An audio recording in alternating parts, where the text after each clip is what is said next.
Okay, this is probably going to be a long-winded run-on sentence, but I'm going to do a recap of everything since I started the installation of the AC system on the truck.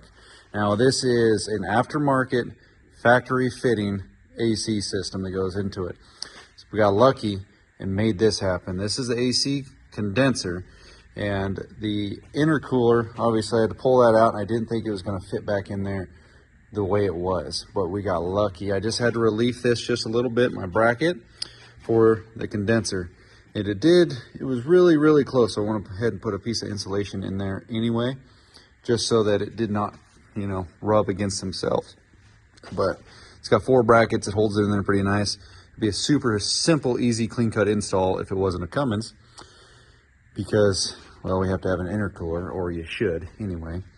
That brings me to my next point, the AC pump, the compressor up here. Relocated that to the top because the last guy that installed the Cummins, he put the Cummins in wrong. What I mean by that is the Cummins engine needs to be over this way, drop down, and slid back. Slightly actually at an angle. If you would have done that, it would have gave me room to mount the factory 2nd gen Cummins AC compressor down there where it's supposed to be. But that wasn't the case, so instead of moving and reworking the whole deal, which probably would have been a better bet, went ahead and modified the bracket that came with the AC system and mounted on the top with the help of it's basically a Cummins adapter kit to relocate the AC compressor to the industrial spot. Now, I thought I was going to have to rework, I did a little bit, maybe get a new thermostat housing.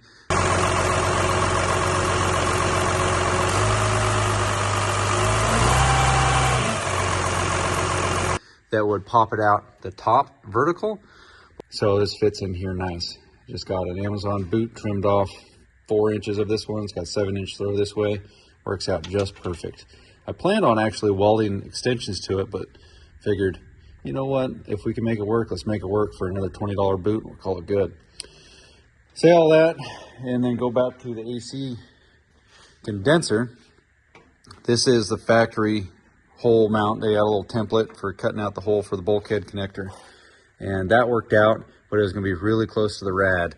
The way they got it mounted, the last guy that installed this, it's just got a hole right here and a carriage bolt. It's got 4 of those. So what I did is I just shifted it over about 1/2 inch because I don't got too much more over here, else it'll start hitting the inner fender. But we made it happen. I'm pretty okay with that. We actually got them. The holes are actually straighter. Brackets are doing a better job, and that rad is a lot better position. Next thing is this, the AC, not the AC, the shroud with the fans on it. They shrunk it down, the shroud, so that it would fit this smaller rad. Didn't have any supports there in the center, so I actually put a piece of angled piece right here to give it some rigidity, because they just had something on the front, so it flopped around, but now it's in there nice and tight. And how they had it configured is they made these little brackets that had to stab behind this. Normally it goes right here and it's got a bolt and a lock, I forget what you call that little washer nut thing. I thought I had one right here, but it just slides on there. It's basically like a rib nut, but the way they had it figured and bent these, it needed to go behind it. To make it work easier in my favor, I cut a little slit so you can just slide it down, because you can't actually slide this out that way. It hits the power steering box. So we got that bad boy in, and I put, it's these little guys right here. I forget what they're called, comment below. But they just had nuts on the back side of this before, so I put a couple of these on there and 2 bolts to hold it on. So it's on there nice and solid. This thing's good. AC compressor's on there good. The belt lineup is really damn good. I don't know how close the actual factory stuff is. I never checked one of those, but as far as the way I got it, it is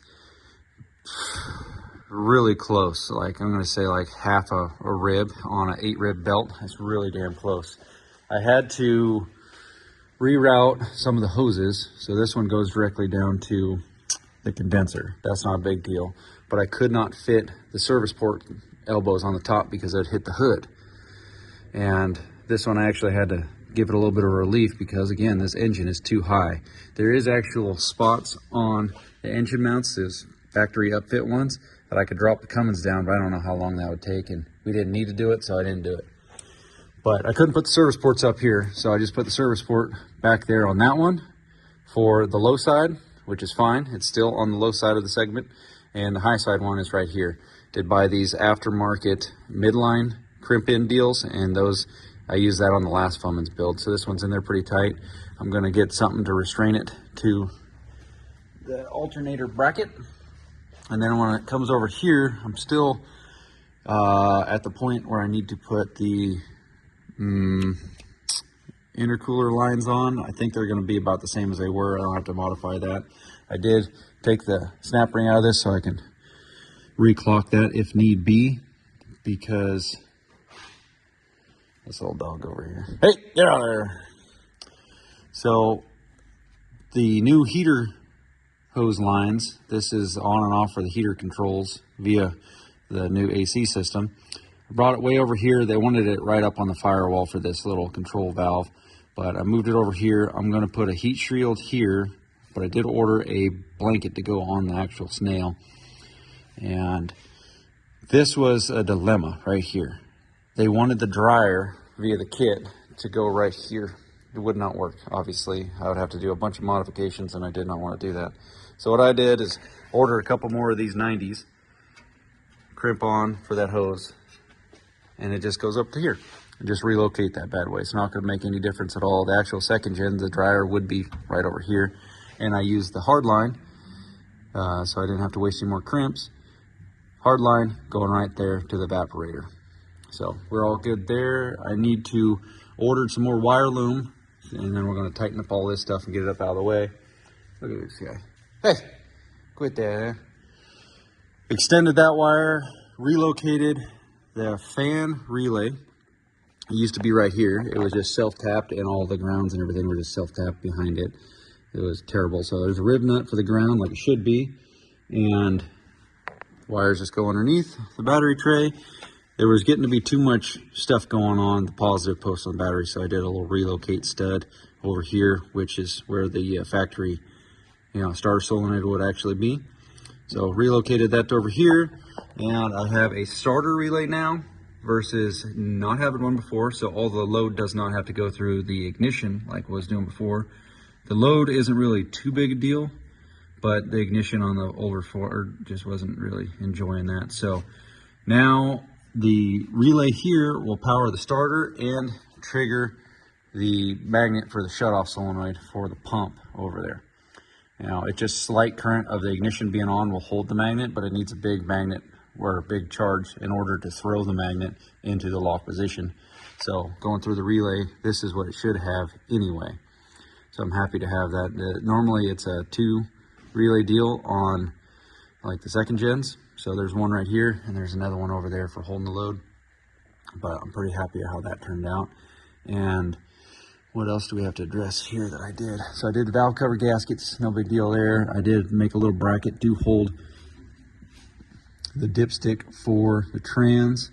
What else did we do on the top side here before we go in the cab? We're at over 50 hours deep right now on this deal.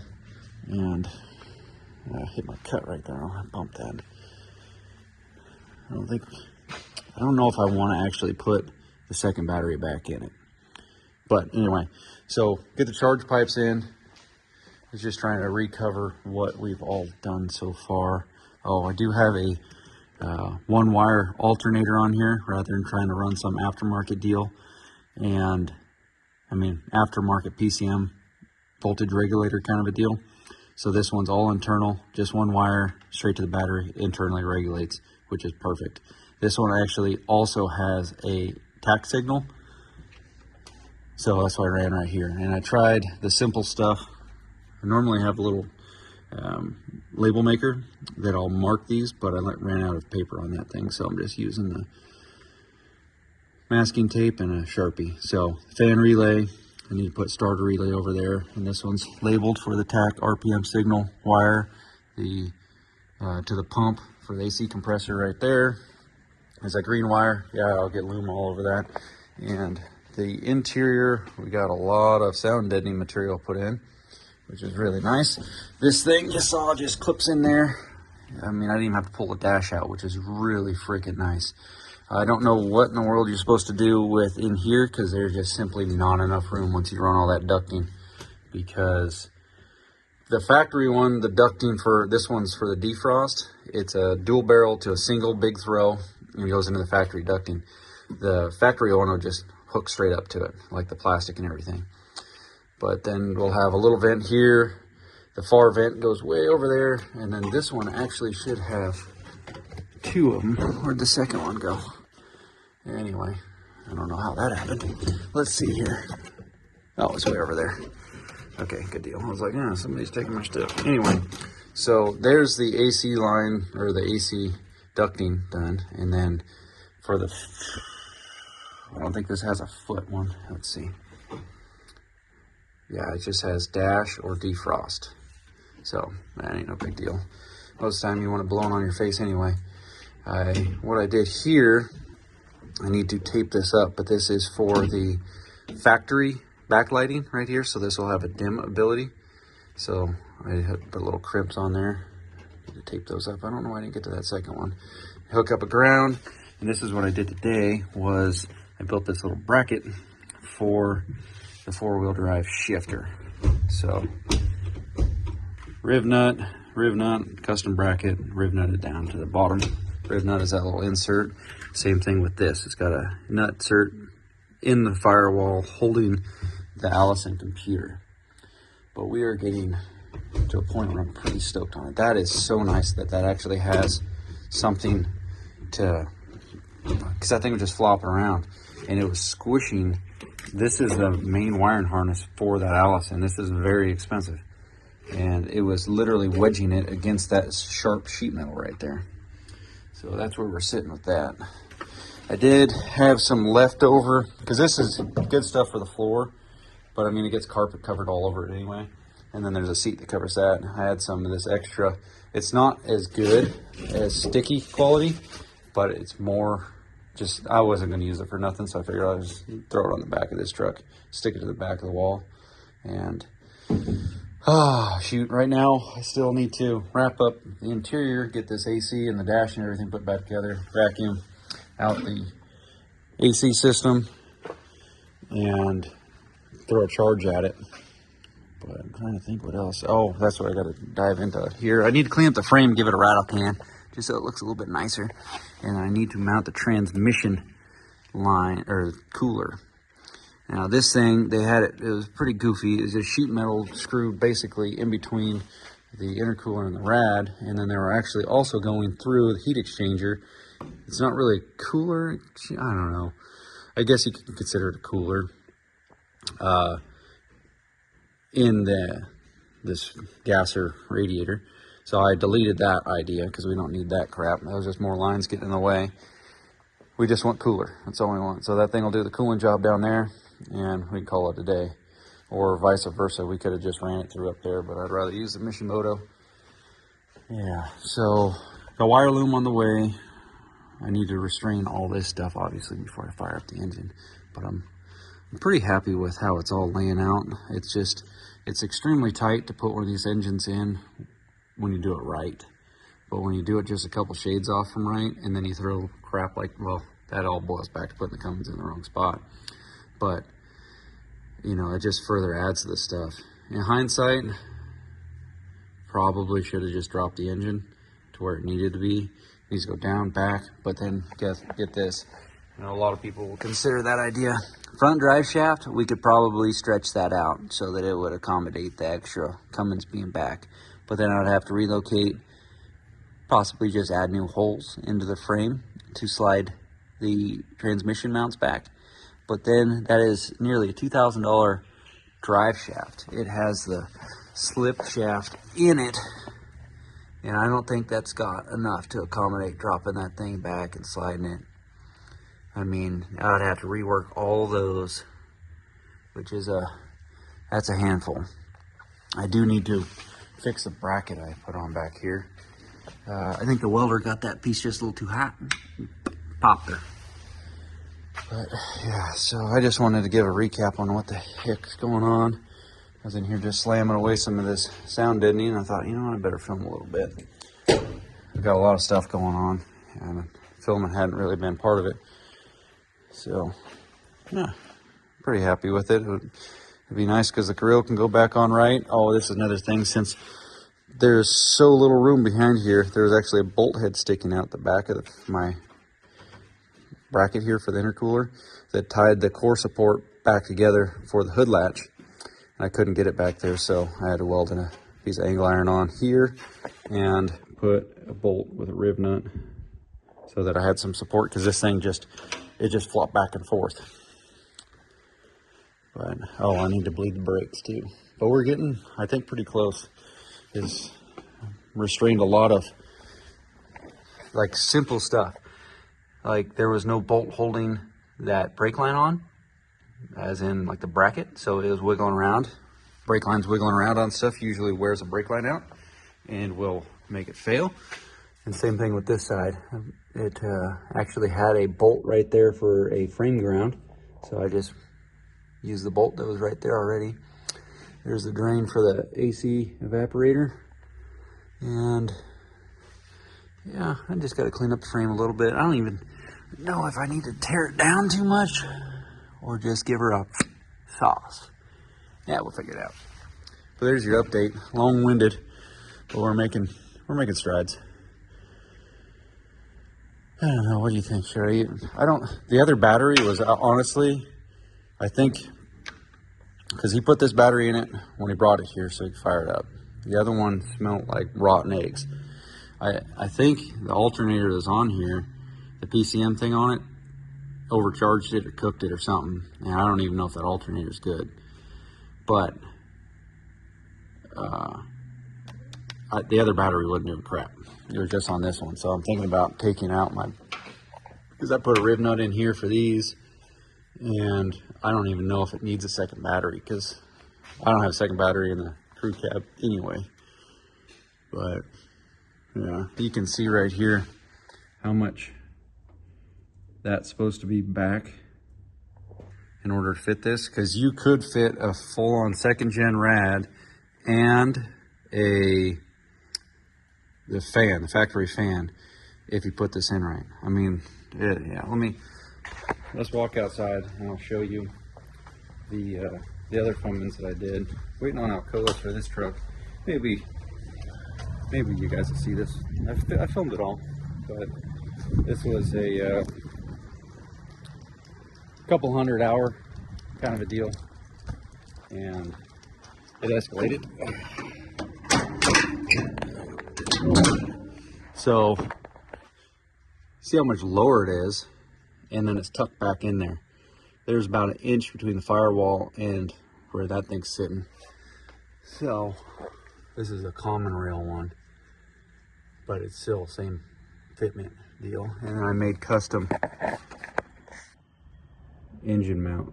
Oh, see them down there? Custom engine mounts to fit that, rather than the factory outfit, and just welded them to the frame. But this one turned out pretty good.